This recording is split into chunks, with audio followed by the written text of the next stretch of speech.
Good afternoon, Avid. It's an honor and it's a pleasure to be here to share a story with you about why I chose to teach Avid. The Avid program was introduced on our campus about 16 years ago by a visionary educator. Now, this woman recruited a new teacher named Melissa Jones. And that, folks, is where all my trouble began. I was new to Roseville High that same year. When Melissa came after me, I ran the other way. When I was finally cornered, she asked, "How would you like to teach Avid?" And my response, "Oh, hell no." Why not? Well, I went right to the point. There's no way that I'm going to spend my time teaching kids how to take Cornell notes. I argued that by high school, kids had their own note-taking system down. And if they didn't have it by then, they probably never would. And besides, I am not a hypocrite.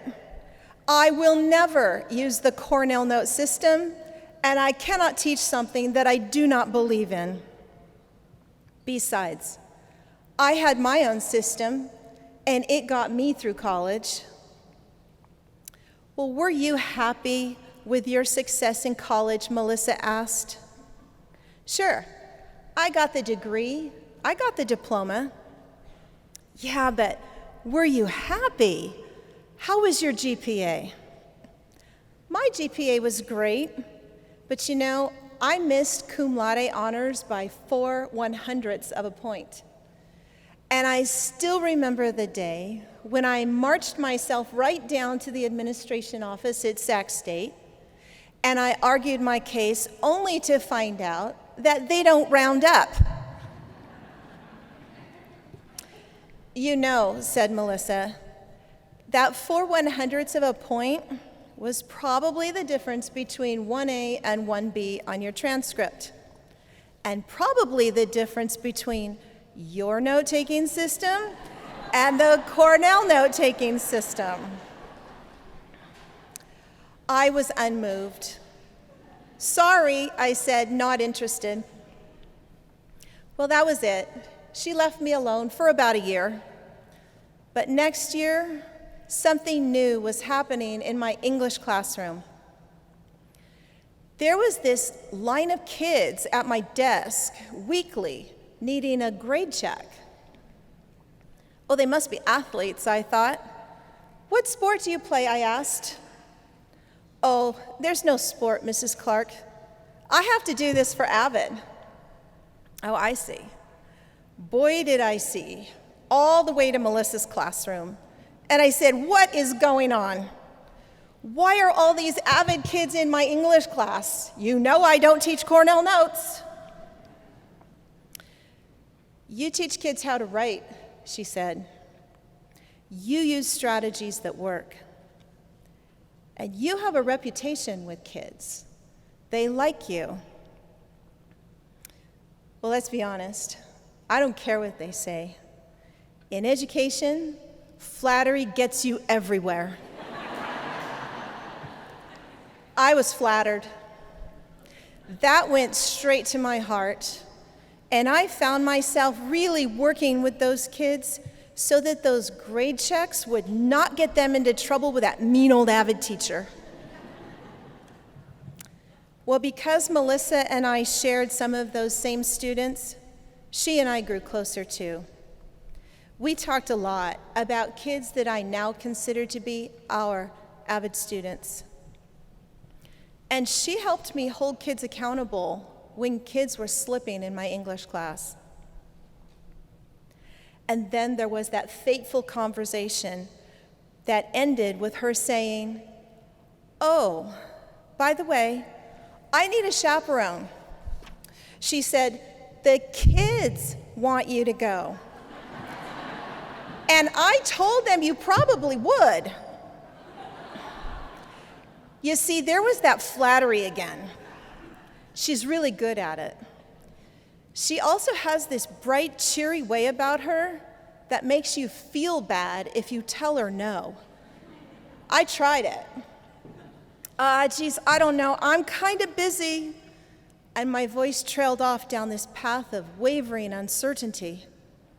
Where are you going anyway? It turns out that I was headed on an overnight college visit field trip to the Bay Area. Again, that was overnight. Okay, at a youth hostel with 30 hormone-crazed teenagers. And I still don't know how it happened. But a few weeks later, there I was loading a bus with kids, overnight bags, food. There was pasta and bread, bottles of water, a really big watermelon, and a crate of oranges.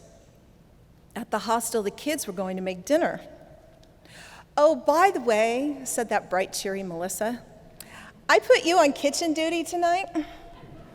The kids are cooking, but you can just oversee them. Okay, that's it. I'm crazy. I'm nuts.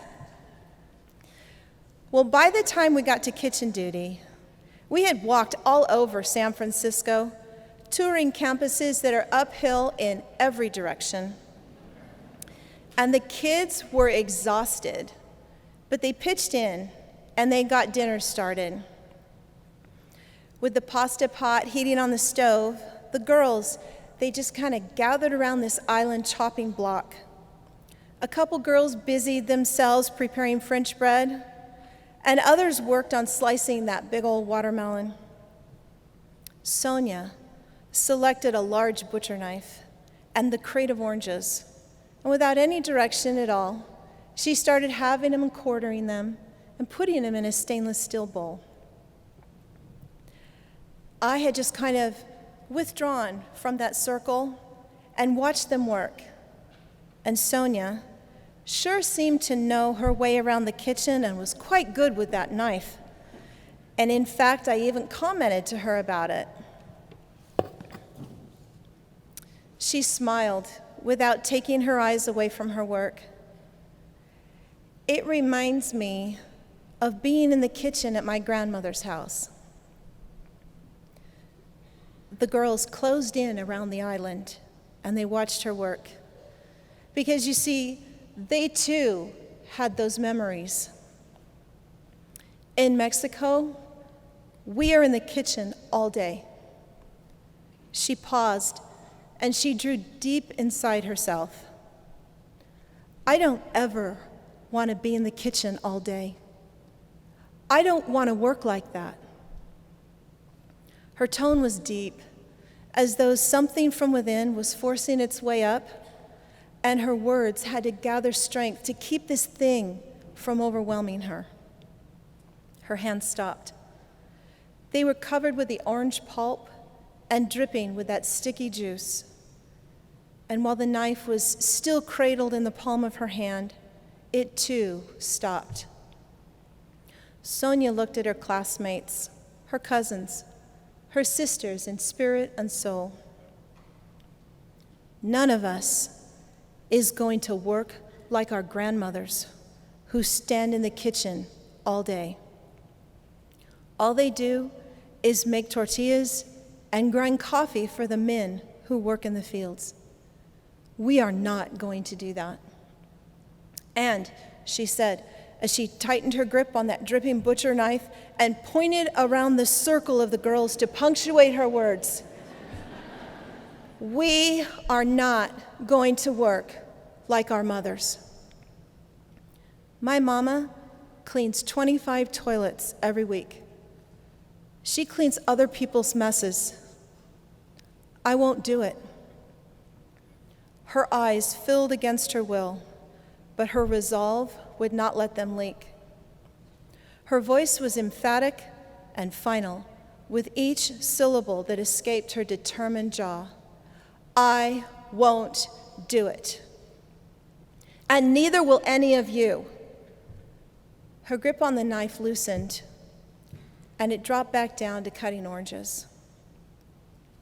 The girls looked inside themselves in silence, not daring to look at one another. You see, they had been sliced open with the truth of their own lives. And that is why, said Sonia, that is why we all stay in school. Her voice quieted. It's the only way out. The hands of every girl present seemed to find something to do at that moment. Whether it was placing the French bread on a cooking sheet, or picking up those orange wedges and putting them in the bowl, they got busy. There were these storms inside of them that had been stirred, and they needed the silence to calm them. Those storms are the reason why I chose to teach Avid. I didn't know until that moment just how badly kids want an education. And I didn't know until that moment just how badly I wanted to teach them. And I want to thank you for all the choices you make every day to educate kids. Thank you.